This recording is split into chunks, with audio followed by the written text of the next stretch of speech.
Yeah, that's what it is. That's what it is. We are in the building. Woo! I tell you, today is Saturday, September 12th. You know what I'm saying? Right now it's about 8 after 8. We are rocking out. You know how it goes. You know how I do. King is in the building. Holla at your boy. We are here, baby. That's what it is. That's what it is. We making it clear. We making it do what it do. So holla at your boy. That's what it is. So, you know, very interesting week. I'm going to say it was a great week and a great week to come. I hope everybody had a great week as I did. Actually, I hope everybody had a better week than I did. And also a better week to come.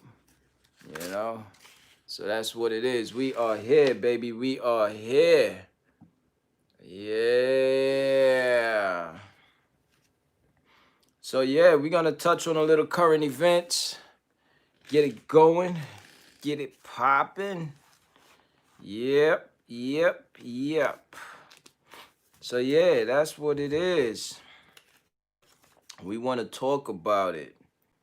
Um yeah, current events. One of the first things I want to talk about my little nephew. Yeah, I put him in the current events only because he made a bag, and I don't know. I want for you guys to check it out. I want for you guys to give me some kind of feedback. You know. So the bag, I got the bag here.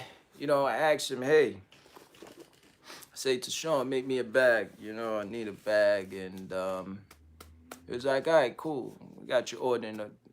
Give me 2 weeks, and you good. I was like, okay, 2 weeks it is. So then he was like, okay, what's the details? What do you need on it? Let me know. Give me your specs on how you want it. So I gave him the specs, okay? Definitely like original stuff, originality. I just like stuff that's just different. You know what I mean? So that's my thing. I just love it when things are just different. When I could say, hey, boom, I have something and it's different. Not everybody is gonna have it. And as long as I'm able to do what I need to do with it, I'm happy. You know what I'm saying? That's the whole thing about that. I get a kick out of that. So 2 weeks came. I checked it out. I was like, well, need a little modifications.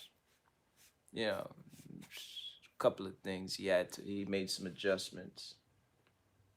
To my surprise, next day he called me. Sandra is in the building. What's going on, young lady? How you feeling today? How are you feeling? Hopefully you are feeling fabulous. Okay? Hopefully. Major Pain is in the building. What's going on, young lady? Yeah. Oh, she's feeling like 1 billion plus. Okay. That's what it is. Yeah. Sexy Major Pain is in the building. She's saying same old thing. She's feeling great, Yeah, that's what it is. That's what it is. So yeah, so I'm giving the story. Hopefully y'all feeling me. I want y'all to follow me on the story because the story is very interesting. And I'm gonna show y'all the bag. And I want for y'all to give me some you know, give me some input. You know what I'm saying? Yeah, give me some input. So basically, got the bag, okay? Real nice bag. I mean, let me not say that. I want for y'all to give me y'all feedback. Um, so he made some adjustment. He's like, all right, come pick it up the next day. So I was like, okay, cool. Next day, called him up. He's like, yeah, it's ready. By the way, I got to do some adjustments. So he did some adjustments. Next day, he called me. I was like, okay, cool. Came, looked at it. I was like, I need some adjustments, other adjustments made. He made the adjustments following day, picked it up. And I must say, he was very professional about it. And it was kind of shocking to me. So he actually gave me the bag with another bag, to put the bag in, and I thought that was pretty cool. That was pretty cool. So lo and behold, I wanna show y'all the bag. I want for y'all to see the bag so y'all can let me know what y'all think about the bag. I definitely would love some feedback on the bag. You know what I'm saying? I mean, let me know whack. Let me know fire. The bag is here. The bag is here. So I'm gonna show the bag, and I want y'all to just let me know. Let me know what y'all think. It's my bag. So uh, y'all ready to see the bag or not yet? Um, maybe hold off a little while. Y'all let me know if y'all ready to see the bag. The bag, I got the bag here. I want to show y'all the bag, but I don't know if it's the right time to show it to y'all. You know what I'm saying? Should I show it to y'all in a few minutes, or should I hit that 10-minute mark before I show it? Oh, Sandra, you ready? Okay. All right. So I'm gonna show y'all the bag. I'm gonna show y'all the bag right now, and I want y'all to let me know. Let me know how y'all. Just give me some feedback. You know what I'm saying? It's kind of interesting. So, without further ado, here is the bag.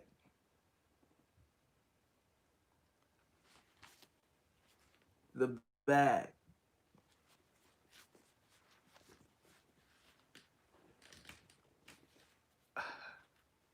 The bag. Got a couple of compartments up in here. Okay. Couple of compartments. You know what I'm saying? So the name of his brand is M plus D equal E. I'm gonna get back to you on what the initials mean, but it's something positive. I just can't remember right now. So the straps MDE, and then he put BAM. That's my logo by any means necessary. Um, he's got the M. He's got a couple of pockets here. You know, it's different. It's different. Oh, it's got a zipper here too. Um, look inside of it. You know what I'm saying? Yeah. Okay. So Sandra's saying that it's cool. Yeah, it's different. It's different. It's different. And it's different. It's different. I mean, I'm definitely gonna be rocking it. I'm gonna be rocking it when you know, get all dressed up and get spliffy, and you know what I'm saying, and get right. It's personalized. Exactly. Absolutely. It's for me. It matches me. You know what I'm saying? But what do y'all think about it? You think it's fire? You think it's kind of it's ugly, or you think it's all right? Okay, Major Payne say she likes it.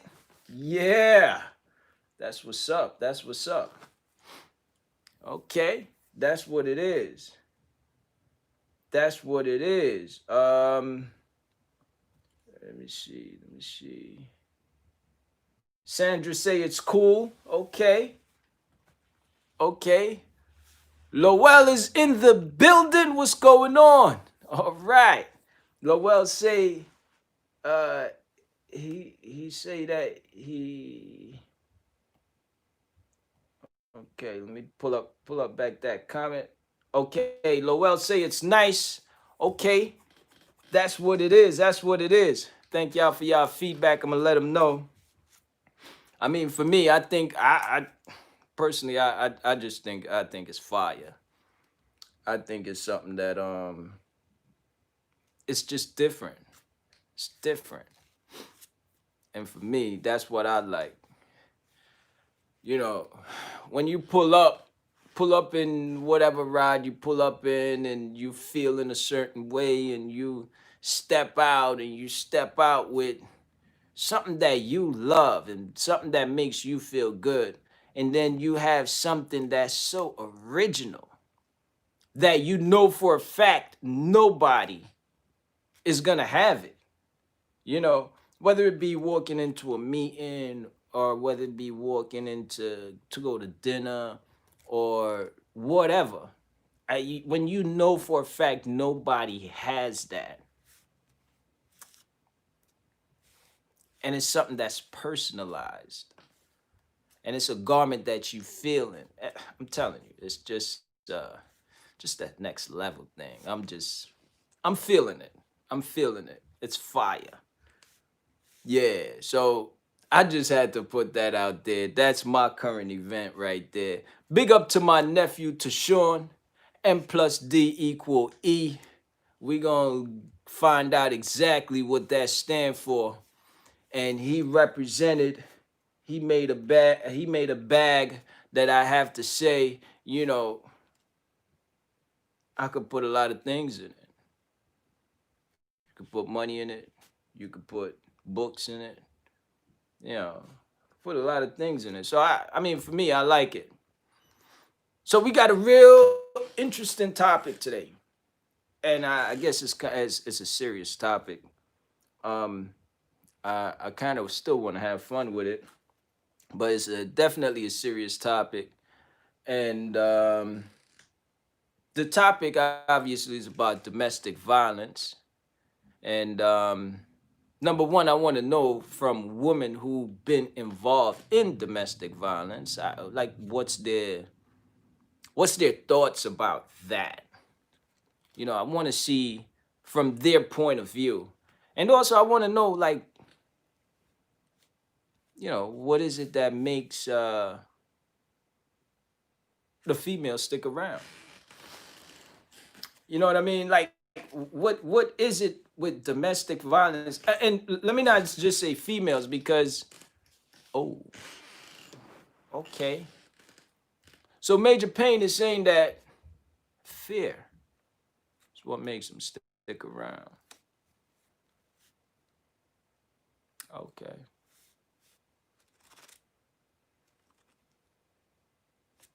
Okay. The thing about it too is that it's males also go through domestic violence. You know, it's not only females. Um, and I feel you. A lot of times it's fear.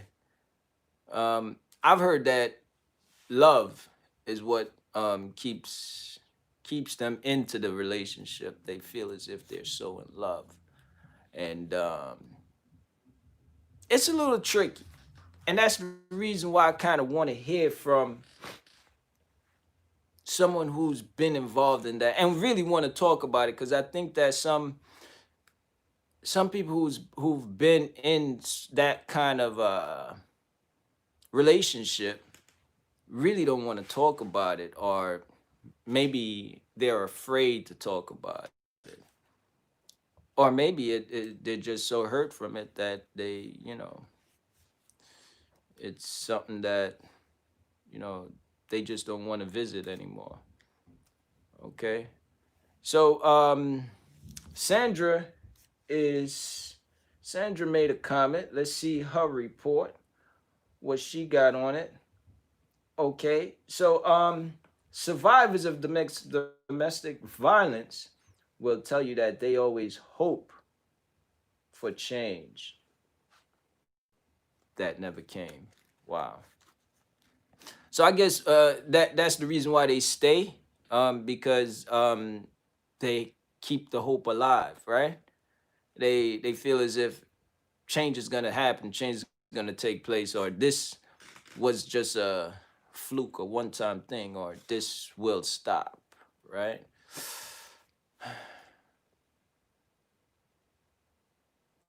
Sandra, let me ask you a question. You ever been involved in anything like that?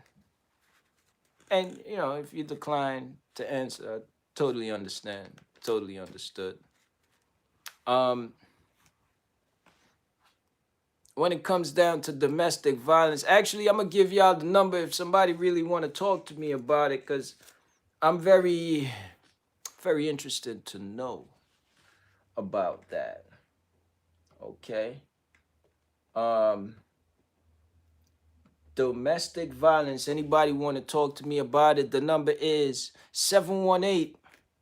718-313-0720.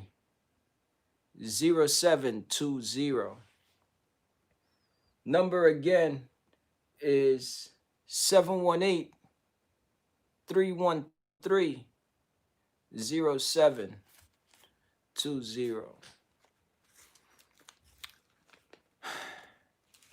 So I want to know, like,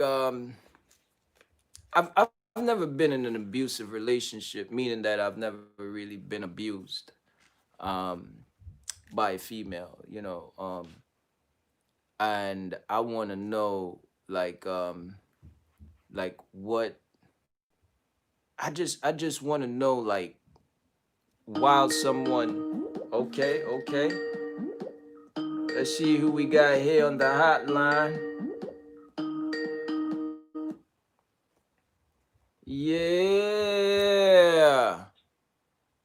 Holla at You know, me. oh, Yeah. I was waiting for you to call. How you feeling? I'm feeling good. I'm feeling good, chilling. That's what it is. That's what it is. I am curious. I am curious. I'm just like jumping right at it because it's like it's just like I'm so curious to get some insights on it. Cause, all right, you're in a relationship. Okay, so let's start off. Let's start off, right? You're in a Mm, relationship, right? yeah, And obviously everything is good at first, right? of course. And this particular day, like lead up to it, and then but as you lead up to it, I want you to give me the case scenario, like bring me there with you. You know what I mean? Like paint that picture for me so that way I could kind of understand it. And also I want to know how you were feeling at that time. You know, during the time that this domestic violence took place, and also um after it took place. You know what I'm saying? And Okay, I just want you to kind of you bring me through it. okay. So basically, the abuser was my ex-husband, Oh wow. and everything was beautiful at the beginning. Everything was nice. We lived together for a while before we got married, and once we got married, his attitude was completely different. How different? He acted like he owed me. He acted like it was different levels of violence. You could be physically harmed, you could be mentally harmed. Like the abuse is it doesn't necessarily have to be him putting his hands on me, which he did one time, but it was mostly verbal abuse. Ah, Nikki is in the building. Nikki, this is Major Pain. She's sharing with us. So it was you got a lot of verbal abuse. Like the first time that it happened, right? Walk me through that time and walk me like give me your feelings on how you felt. By the way, Nikki said to say Okay. hello. Oh, hi, Nikki. um, basically, he was the one cheating. He was the one running around lying and doing all that extra type of stuff. Okay. So if anybody at any point called me on my phone, it could be a coworker, it could be anybody. As long as it was a male, there's a problem. Mm. Because right off the bat, oh, you're sleeping with him. Oh, is that what do you call it? Is that your boo? Is that your side piece? I'm like, that's nobody's side piece. These are my coworkers. We have to go do some training tomorrow. He's asking me about it. Oh yeah, whatever. Now all of a sudden this guy pops up out of nowhere, and it was just it was crazy because from then on he started being like, oh, you a hoe, you sneaky, oh, you probably going to work and having sex with all these dudes at work. And mind you, I told you where I worked before. I worked in a jail. Right. Right. So all the time, all I'm hearing from him is, "Oh, you going to work? You probably having sex with the inmates. You probably doing this. You probably doing that." Mind you, I go to work. I spend 8 to 16 hours, depending on my shift. 8 to 16 hours. I'm coming home to you. I'm paying bills. I'm cooking. I'm cleaning. I'm doing everything in my power to show you that at the end of the day, I'm coming home to you. I'm not doing anything outside of me and you. Right. Right. So the physical abuse was there. One time, somebody called me. The guy kept trying to. Uh, the guy that called me on the phone Right. kept trying to go out with me, and I Mm. kept telling him, "I'm married. I'm married. You need to get it through your head. I'm married. My husband is crazy. Just leave me alone." Mm-hmm. So he left me alone for a little bit, and then he started with the phone calls again. Mm. One day, we're in the room. He looked at my phone. He picked it up. He picked up my phone and he answered it. And the guy on the other side of the phone, who was being, I'm sorry to say this, a total jackass, Mm-hmm. he told him that he had sex with me. Ah. He told him he had sex with me. He told him I gave him head. He Ah. like this whole big elaborate story. So of course this one went off. He threw my phone against the wall. My phone broke. He jumped on top of me and we fell on top of the bed. And this man was choking me. Oh man. He grabbed a pillow and he put it on top of my face. I couldn't breathe. If it wasn't for my dog jumping on the bed and trying to get his attention by nipping at him, he would have killed me. Wow. How did you feel at that time though? What was going through your head? Like what? I thought I was gonna die. I really thought I was gonna die. And I left the house. I literally ran out in the street. I didn't care that it was snowing outside and it was like probably 30 degrees. I went outside in my pajamas. Mm-hmm.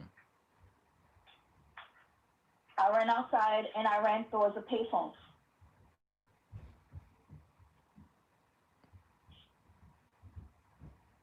I called one of my girlfriends and I told her to come and get me because I needed to calm down. I needed to like relax. I needed to feel safe somehow. Mm. My girlfriend came and got me. We went to the cop and I made a report. He knew it was coming, so he ran outside. As soon as I left and he couldn't find where I was, he ran. He ran and he disappeared for a couple of days. I came back eventually with my girlfriend. I got my phone. I got it fixed. And he started calling me nonstop. You got to drop the charges. You got to drop the charges. I'm sorry. I love you. You know, the usual nonsense. I didn't mean to do it. Oh, you just made me so mad. I'm like, dude, you almost killed me. No, but you gotta understand, you're my wife, and for another man to call us and say, why would you listen to that? When do I have time to be with another man? I'm at work. You call me at work. I come home. You call me while I'm driving. Where in between the time that I leave and come back, when I'm on the phone with you 24/7, do you see me with another man?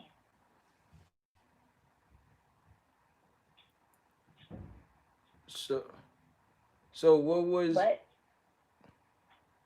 did you I lived with him. I had to be there for a while, and I decided that wasn't the only time that he, tried to hurt me. But that was day one when I sat there and I said, I got to do something. So I started putting money to the side, started getting my little stash together. We put money to the side, money to the side, money to the side. Let me get myself a nice little stash so that I can get up, and if push comes to shove, I get up and leave and get me an apartment.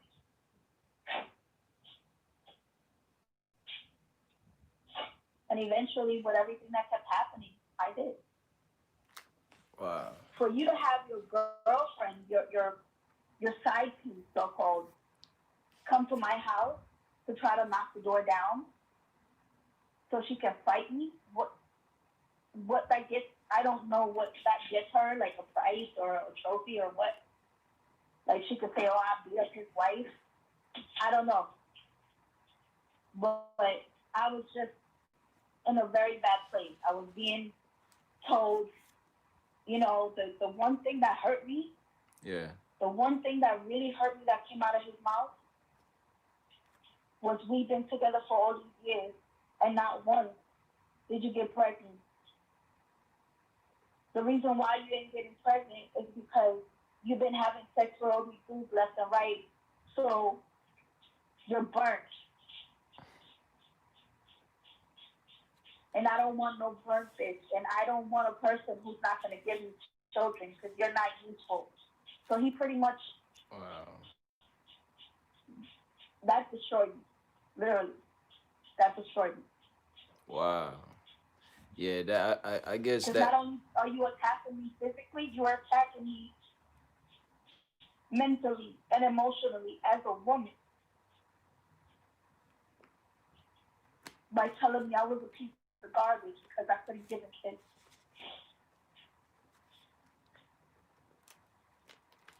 so so like when you think about that and you think right now, does it still do something to you? Do you still feel the pain from that? I feel the pain of his words, not the physical part. The physical part, Right. yeah, I can still remember it. I saw my life flash before my eyes, but what hurt me the most is this is a man who stood in front of the justice of peace and said how much he loved me and how much he promised he was going to take care of me and he would never let anything happen to me. But behind closed doors, you're the one threatening me. You're the one that punched me in the stomach. You're the one that dragged me across the carpet. You're the one that pretty much slammed my head against the wall. And what protection? What are you doing? You're abusing me. You're hurting me physically. You're hurting me emotionally by telling me there's 1,000 bitches out there that look better than you. And the one that killed me the most, King, Wow. besides all that other stuff that he said to me,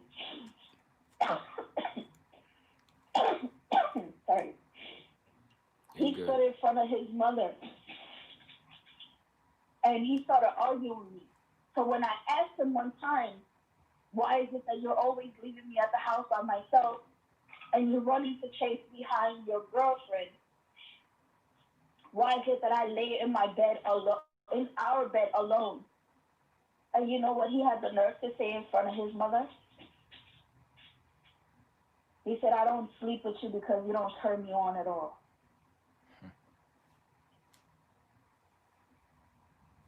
Wow. So what am I supposed to feel? Am I supposed to feel like a woman? Am I supposed to feel desirable? Am I supposed to feel anything? When you're telling me I'm worthless, you're telling me I can't give you no children, so I'm not a woman. You're telling me that I don't turn you on, and this is the reason why you're out there in the street having sex with a side piece or whatever. How is that supposed to make me feel? Now, now Have, after that happened, like, how did you like get over that? Cause that seemed very like it's very hurtful, and I understand that the verbal abuse is more painful than the physical abuse for you. But like how you got over that? Like what was your like I what? told you I put money to the side and I got me an apartment and I moved away from him. I changed my phone number. I made sure he didn't know where I was. Eventually, he found out because he stalked me and he followed me. Right. And he slept outside my door. Oh boy. But I moved out and I had calm. I had peace. I had quietness. Right. I didn't need to think about him. I didn't need to even remotely. I forgot he ever existed. Did you get Until, any help? uh, hmm? Did you get any help? Like did you like talk to other people about it or like I spoke to my girlfriends, which were the biggest support I ever had, and okay. I still do to this day. I could call either one of them, and they'll be like, "Listen, what do you need? What's going on?" Right. Do you But go ahead? eventually, I've met other men. Mhm. I've gone on dates. I've seen, walk in the street, and the guy's like, "Oh, hey, how you doing, sexy?" This and that, and the third. It makes me feel a little bit better because it shows me that I'm not a bad looking person. Right. That's facts. It shows me that I'm not this horrible creature that he was making me out to be.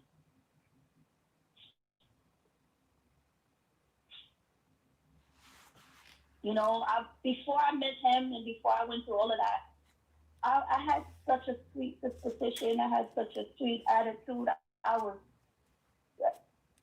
My last boyfriend before him called me a goody two shoes. A goody two shoe. Yes, because I was very, very giving, very forgiving, very good natured. Right. But this dude changed me completely. This is the main 1,000% reason why I don't trust a man. Mm.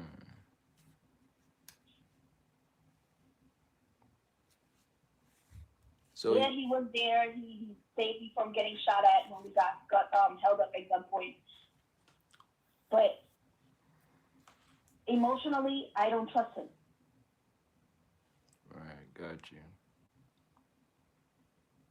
Did you ever like talk to him and let him know like how that whole abusive thing how it made you feel? Like did you talk to him and tell him how everything made you feel and any Definitely. oh you did, okay. Definitely, I've told him many a time. Everything you did, I broke down. I cried. I told him like what you did was unforgivable. You made me feel like I was the bottom of your shoe, and he was like, "Oh, I apologize," but I know at the end of the day, that was a bullshit apology. That was just emptiness. Like, But eh. why would you say that? Why, I think, majority of times when you accept that, it helps you to move on. You know what I mean? Versus not not accepting it. You know what I mean? Because the acceptance is not necessarily for him; it's for you. I know that. I know that. Yeah. So. And I didn't accept his apology because I knew it wasn't real. I just I moved on from it. Like Okay. I forgave him about it. Not for him, Right. for my Okay. own sake, Right. Right. for my own peace of mind, for my own, for my own well being. Because if I sat there and I become depressed more than I was already, I wouldn't be here. Wow. Um. Like, what kind of advice would you give to, let's say, a female or male, anybody who's in your shoes that you were in back then? Like, when you're looking back now, I know you're looking back and you could tell, okay, I should have done this, or this, if I would have did this would have been better. You know what I mean? So like somebody who's in that right now, like what would you what would you tell them? Like what would your advice to them be? Get your money, get yourself out, and basically first reach out for help, whether it's a friend or a family member or a pastor, whoever you feel more comfortable with. Reach out to somebody first. Have a little plan. Starting to sound like a movie, but have a little plan. Mm-hmm. Get the money together and get as far away as possible from that person.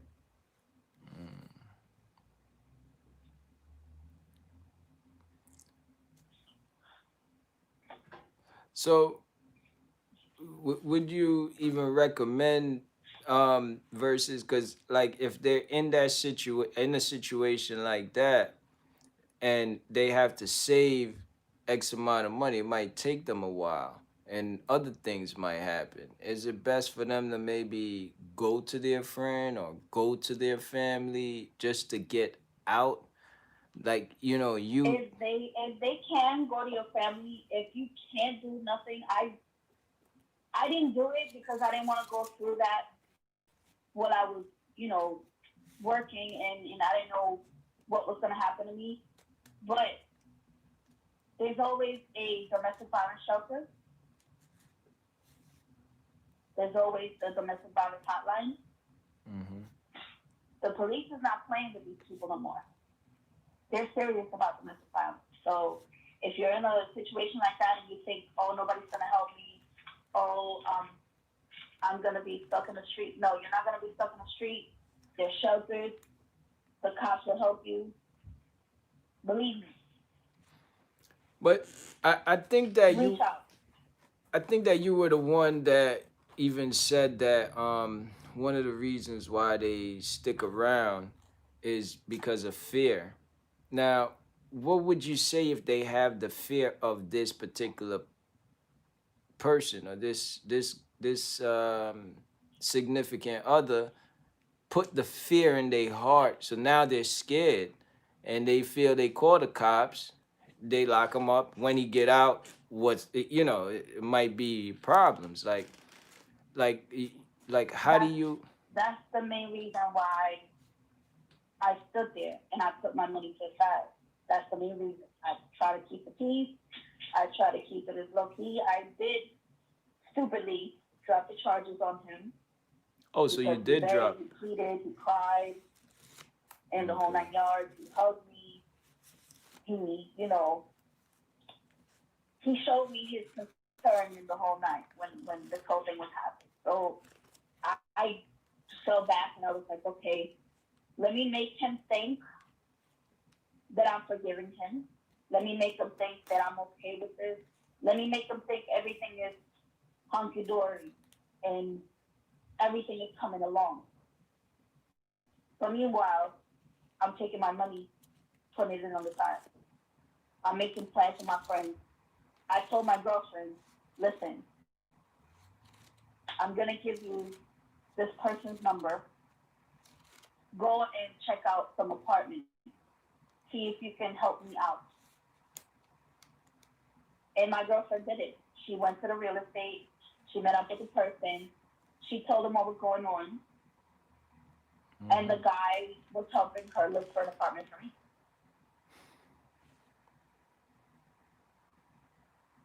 Wow. He didn't ask me.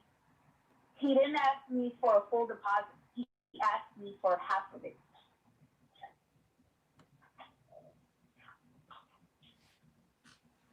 Wow. And so then one day you just he left, you just pack your stuff and you just got out of there. Yep. Wow. So now, right now, this happened how many years ago? Um. They, 6 years ago. Now, as you were talking about it, it seems like it really was you were there. It seems as if you were there. It seems as if it really it was touching you. You know what I'm saying? yes. Um, it seems as if you still like you're still affected by it. You know, um, like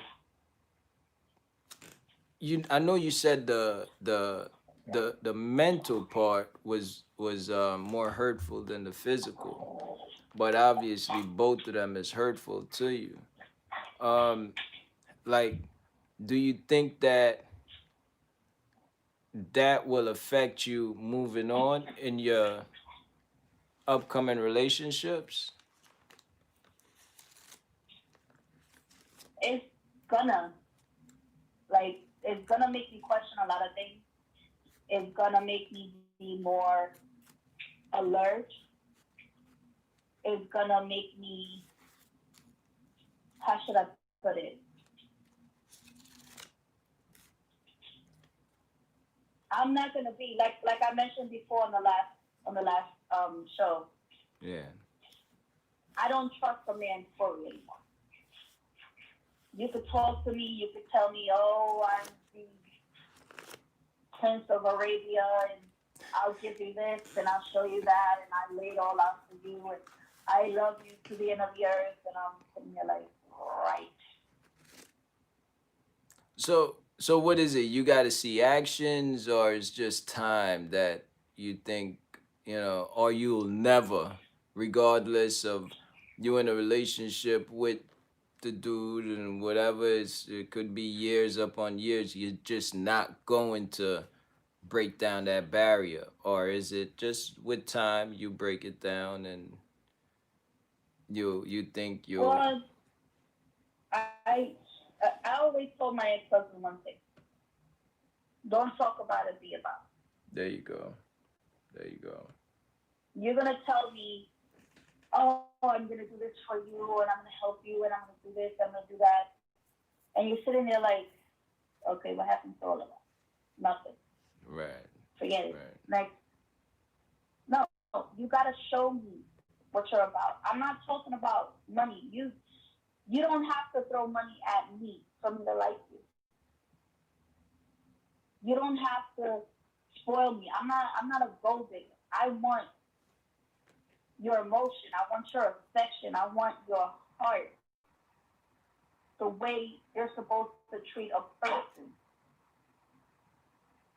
Okay. like a person, not like property, not like a piece of clothing, and certainly not like the bottom of your shoe. Hmm.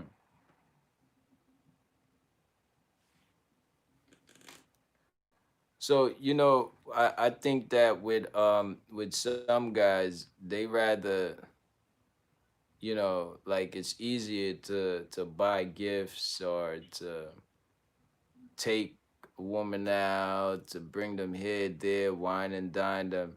It's easier to do that than to show or give them their heart, or to show them X amount of emotions or anything like that. Because once a dude starts showing that, it's like they lose it, or they become vulnerable. And you know what I'm saying. I'm speaking from, you know experience. It's like that's majority of dudes anyway. No one likes to feel vulnerable. So I understand what you're saying. That's like what it's better to do that. But sometimes it's easier just to say, you know what, here you go, here's a bag, here's a this, or here's a that, and the heart is just not there. Okay, you can buy me 1,000 bags, but if I'm with you and I'm hanging out with you and I see how you treat others and you treat others like crap, I'm be like, here, take the bag, have a nice life.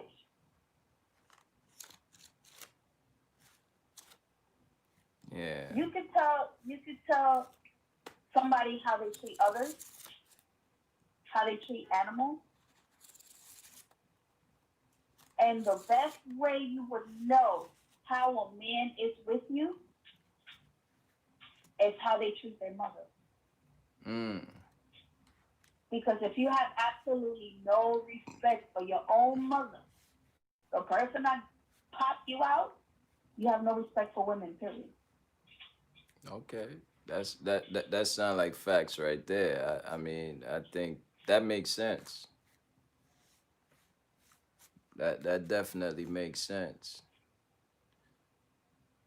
And if you're gonna sit there, one day you're gonna tell me, well, you have to choose. It's either me or your dog. There's the door, buddy. Have a nice life.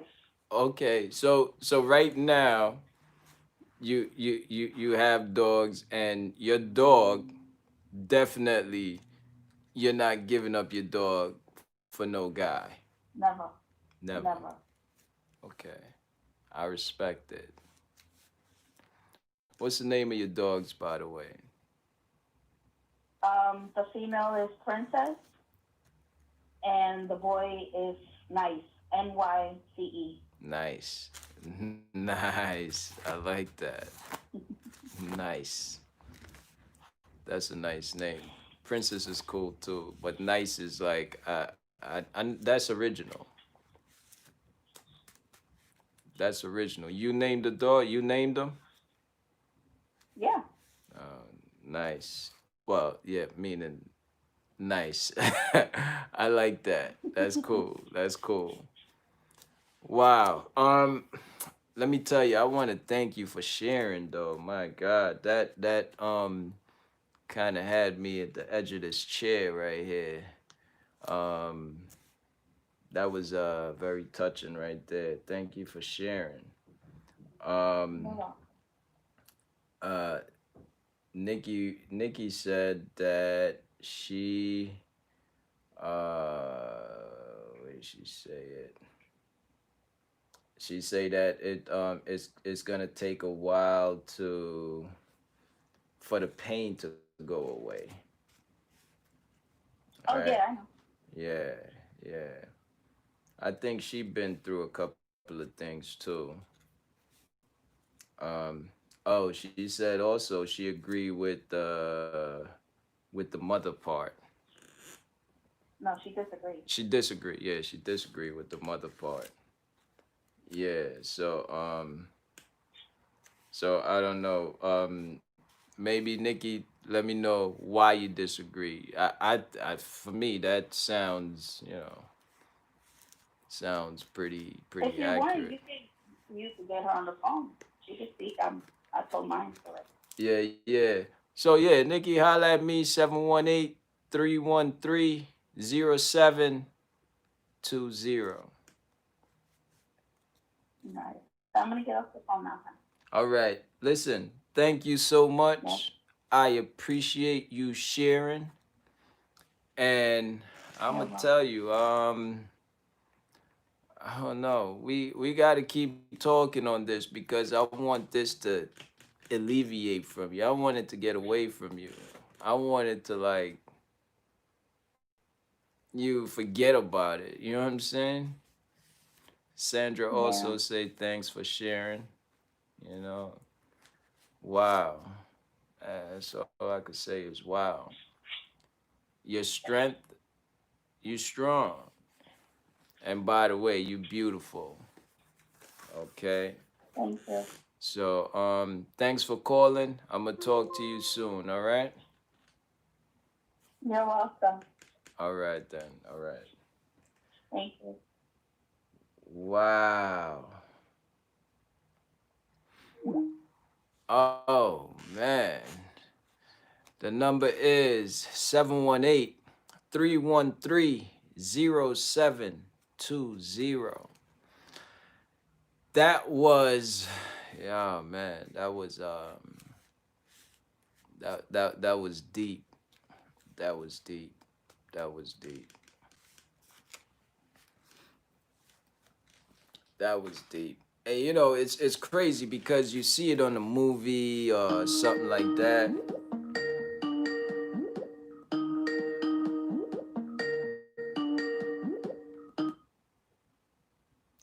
Holla at me. What's going on? What's Hey, going on? nothing. How you feeling? I'm feeling good. How about you? Oh man, I'm feeling like $1 billion. Um, did you hear Major Payne's story? Yeah, and major pain. You know what? Look, I give you the utmost respect for you sharing that. You know, because not everybody is strong enough to talk about that. So my hat's off to you.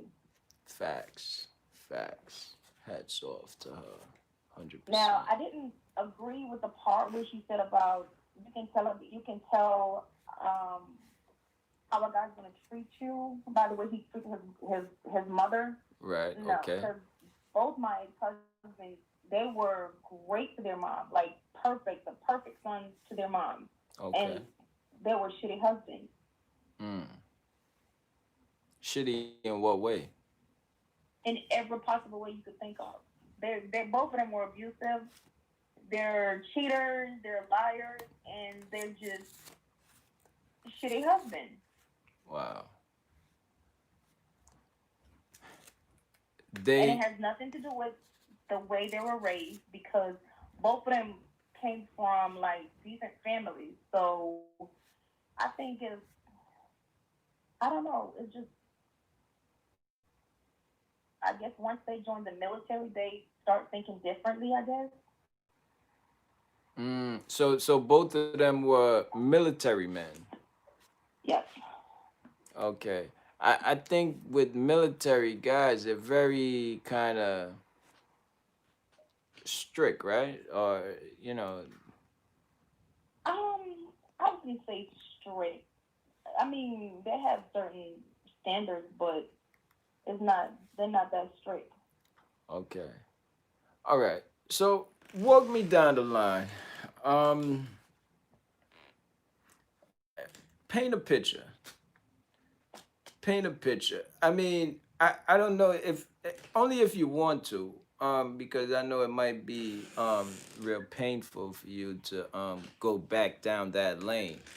But you said both of them were abusive, so you've been in two Mhm. two abusive relationships, Mhm. and Were they physically abusive, mentally abusive, or both? both. And oh, both. Hmm? All right. Could you walk me through one of them? That's you could. Okay, It's right there so on let the. me tell you. Let me say about my first husband. Okay. So my first husband's like, the perfect guy. He's in the army. He's making decent money. He's decent. He was raised in church. And when we got married, it's like, okay, we're gonna try this marriage thing. And he was like the perfect husband for the first 6 months.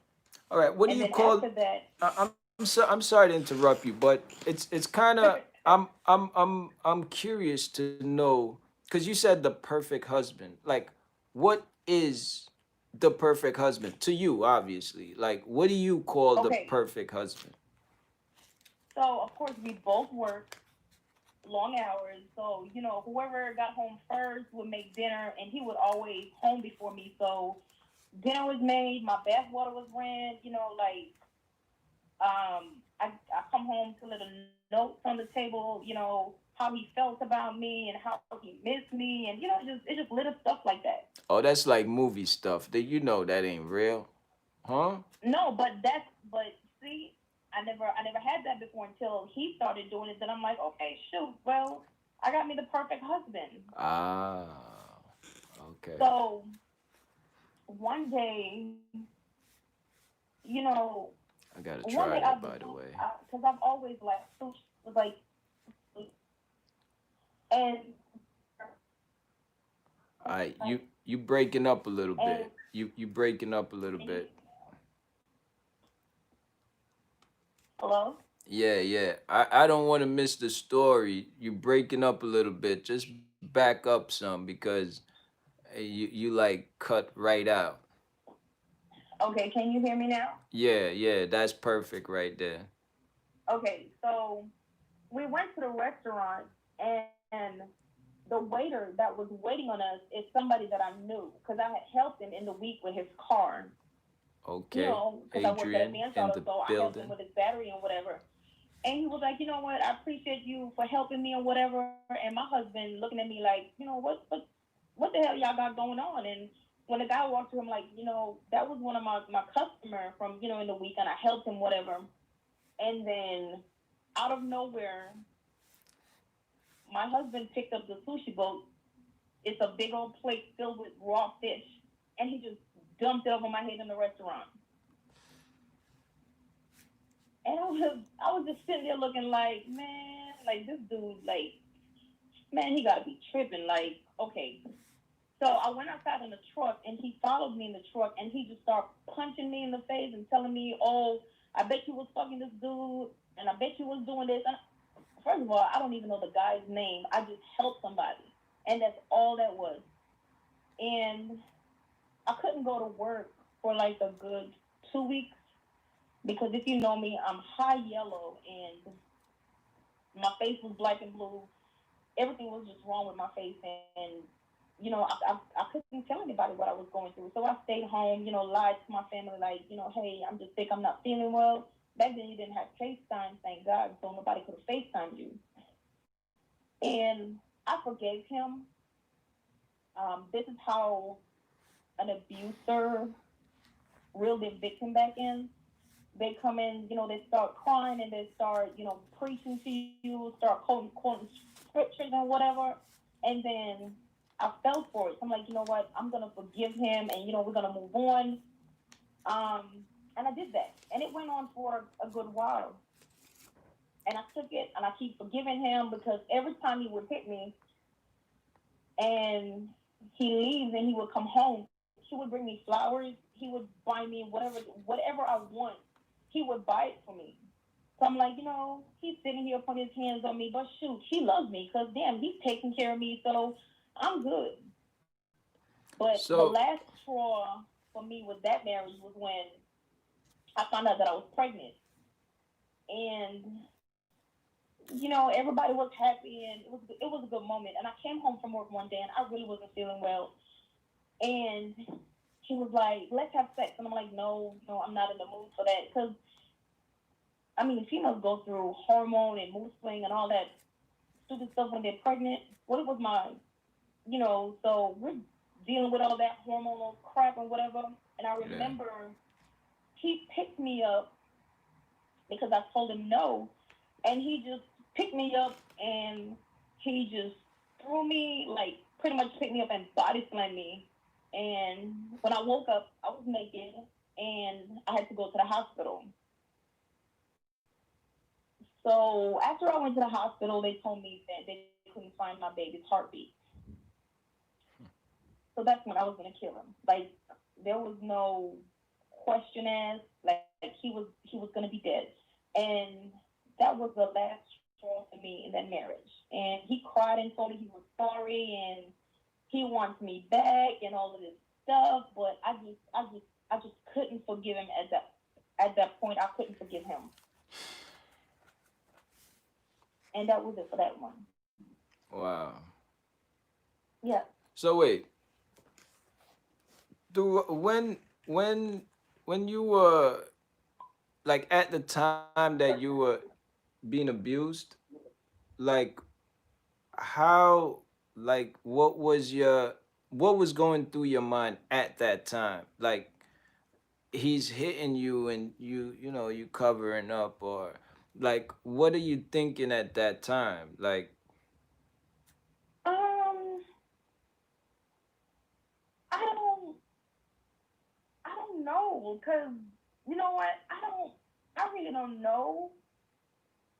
I guess because in my head, this is my husband. I was raised old school, so I'm supposed to, shit. When you married, in my head, you married for better or for worse. So this was worse, but I wasn't gonna walk away from my husband because that's my husband and I love him. And moreover, my husband, he's taking care of me financially. So in my head, it wasn't a big deal per se. And then growing up, I saw my mother was in an abusive relationship. So me seeing that as a young kid, I'm thinking, okay, well, if he's doing this to my mom, and my first stepdad was taking care of my mom, he loved my mom because we really, he made sure my mom was good. So I'm like, okay, my mentality growing up, and I can't speak for anybody else. I can speak for me. I feel like if my first husband didn't put his hands on me, I felt like he didn't love me. mm, Because if he put his hands on me, that's shit, that's love. And moreover, he taking care of me, so I was good. But when he body slammed me and I lost her child, that was the last straw for me. Like that was not normal. right. So I had to get out of that. Okay, so before that, you felt it was normal. Yeah, because I saw that growing up. Right. Now, like you what's your thoughts about it now? Do you don't think it's normal now? No, Okay. no, What I don't know. what would you tell someone who's into a situation like that? Like you knowing Um, what you know now, you going through what you went through. Like what would you tell them? Like how would you like what would your advice to them be? I would tell them, look, you have to trust you and be honest with yourself. You have to be real about your whole situation, your whole surroundings. If you see the red flag from day one, get out from there. Like, don't be like, oh, he's gonna change, because he loved me, and no, he's not gonna change. He's not. Now, would like the situations happen. You say in two marriages. Mhm.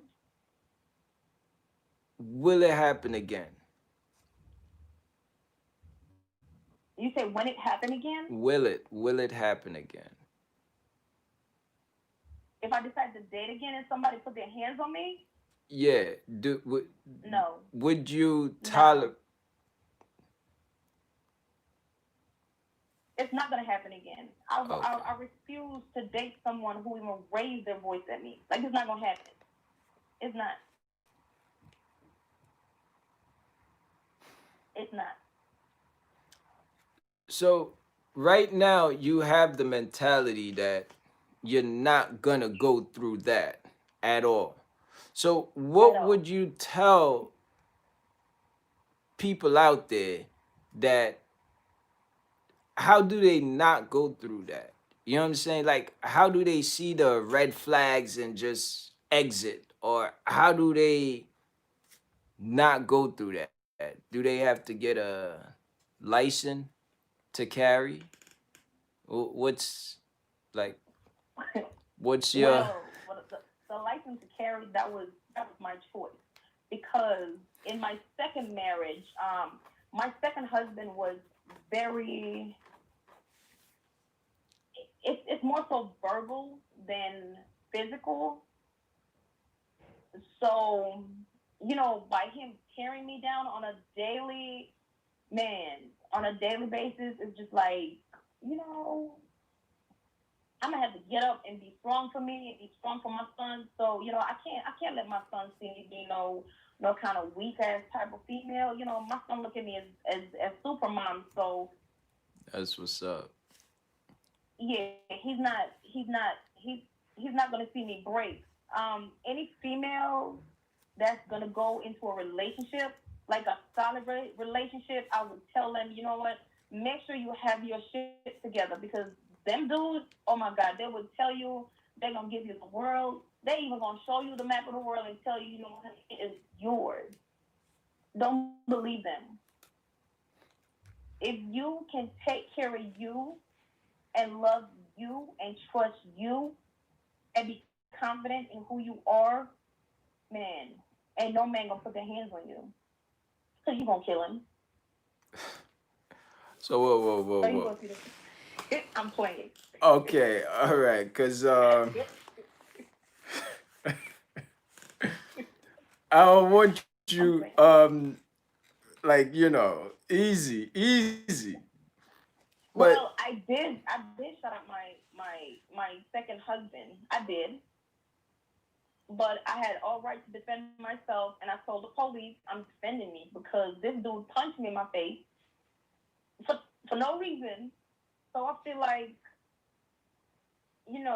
I had to defend me. And in the state of Louisiana, they don't play with domestic violence. So when I called the police and I'm telling them, hey, this is what's going on, they asked me if there's a weapon in the house. Yes, and I told them if he takes one step further towards me, I'm gonna shoot him. Well, I have all right to defend myself, so but I didn't kill him. you actually shot at him. Yes, I missed. What were your intentions when you pulled that trigger? At at that moment, Yeah, honestly, yeah, honestly. I wanted to. I didn't want to kill him and let him stay dead, but I wanted like to hit him good so he can look at that scar and be like, damn, you know what? My ex-wife did this to me because of what I did to her. I wanted to have that scar because I felt like you hurt me and I have all this scar. Well, shoot, you need a scar too, So eye for an eye, pretty much. if you want to call it that. But Do you think that are you healed from it? Are you good from that right now? unfortunately, I had to go to counseling, and I was diagnosed with post-traumatic stress disorder. And I was on medicine, but I took myself off the medicine. I'm not all the way healed from it because, of course, we have joint custody, so I see him every now and then. But like I said in the last, your last thing, I said when you have mastered the art of forgiveness, it's like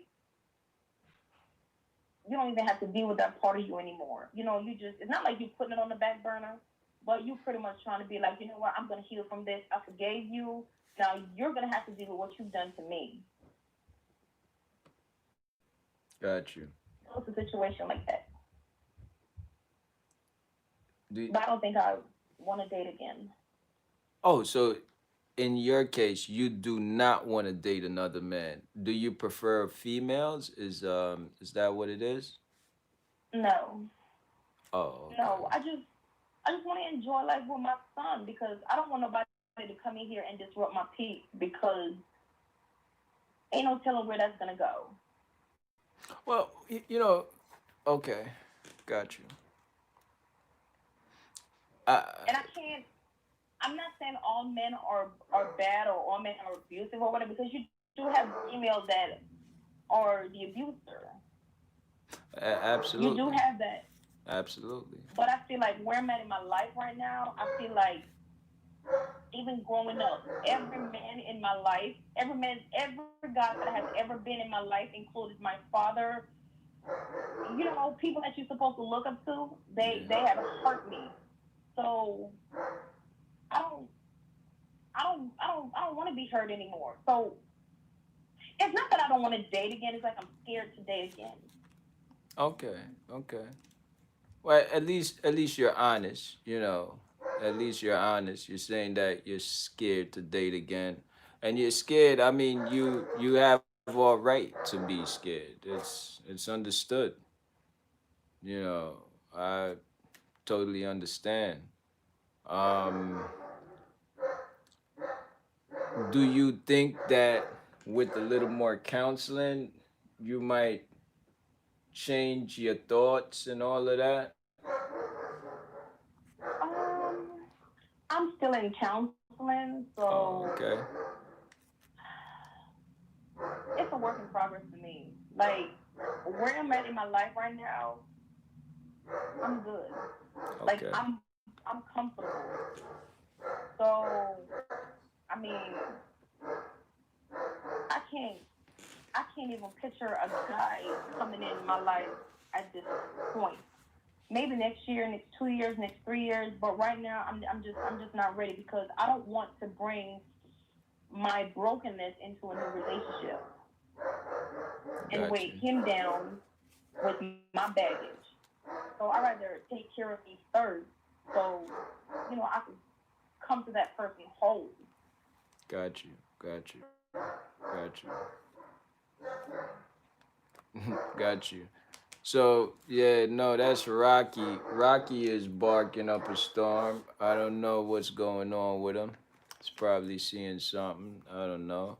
But I respect that. I respect that statement right there that you just said. I think that with that statement, once you're right and once you're ready, the world is yours. You know, Yep. yeah, the world is yours. And I mean, listen, I thank you for sharing, man. I thank you for You're sharing. welcome. It's I don't know. I never knew that you know the females get so affected by domestic violence. But when they get domestically abused, I never knew that. I had no idea that it like stick with them so long. You know. Uh, so my hat's off to you. I salute you, and I mean just keep doing what you're doing and just keep getting better. You know what I'm saying? I will. I Keep appreciate that. keep getting better. Keep getting better. And anything else you wanna share? Like you know, before you go? No, no, that's it. Just for everybody to just love themselves. That's it. Wow. That's it. Love yourself. I got you. Mhm. Wow. And Major Payne say we gotta stay strong and that A show.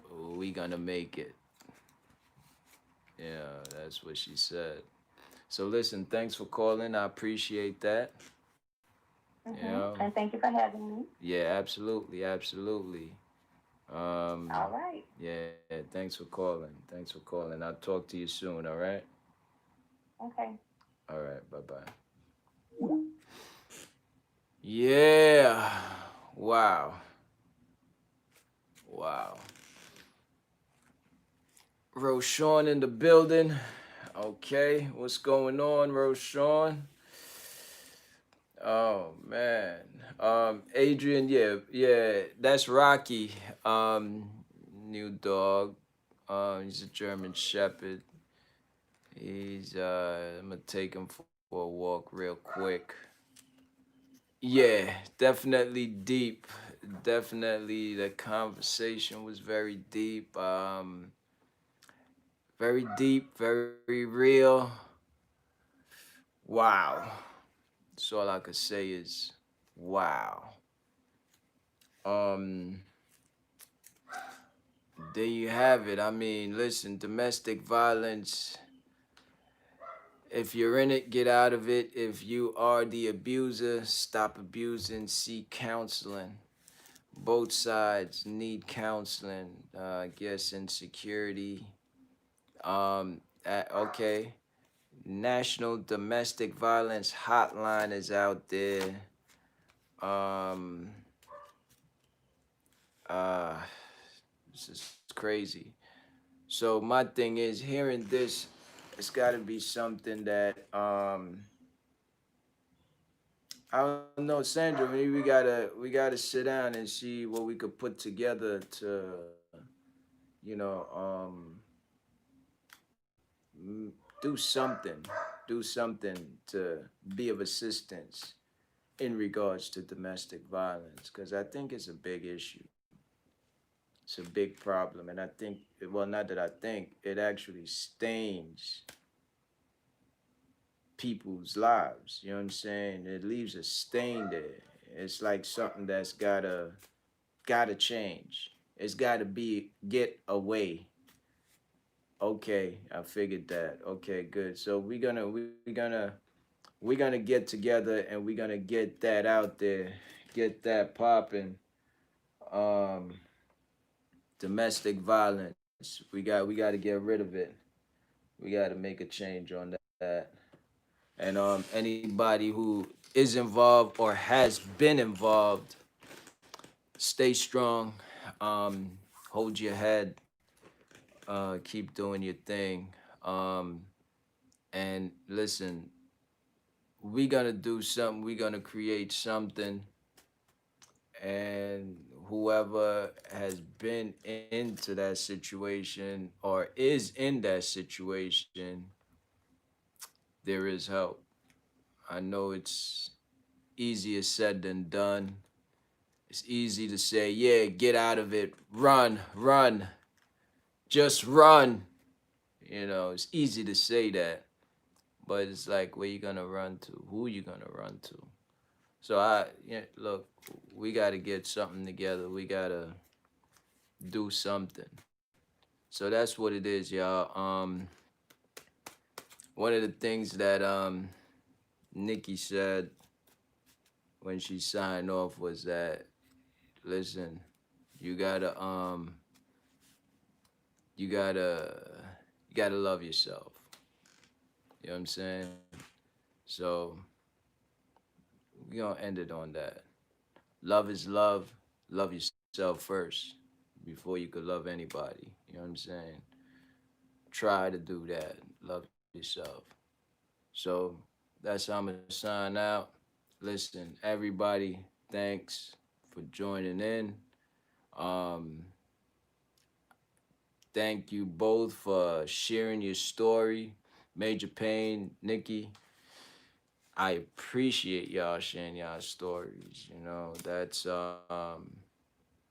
thank you. And, whoever hear it, I know they feel it because I feel the realness. I felt it. I appreciate that. Thank you. Love is love, y'all. Have a good night. All right. Salute.